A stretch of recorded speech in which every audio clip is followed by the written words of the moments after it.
Hello mga ka-Ems! Nandito kami ngayon sa Canyon Cove Hotel and Resort at Nasugbu, Batangas. Ngayon, dadalin ko kayo kung saan kami nakastay.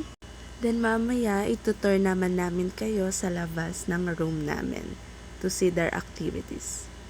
So, pasok na tayo sa room. So, ito yung room namin. 3 bed siya, good for 6 packs, and kumpleto siya sa kakailanganin natin. Towels and bedsheet, kumot. So, labas tayo. Ito, we are walking with Kuya na Boy, and we are going to the beach.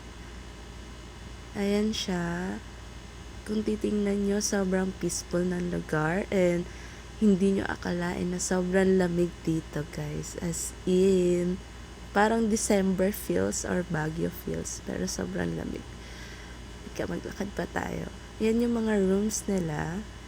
Actually, sobrang dami niyan sa may bandang front beach. Ayan. Gilid lang yan, gilid. Then, ito, ayan yung dagat niya. Inflatable din sila na available. So, you can avail $450 for 2 hours. Sobrang ganda. Sobrang lamig.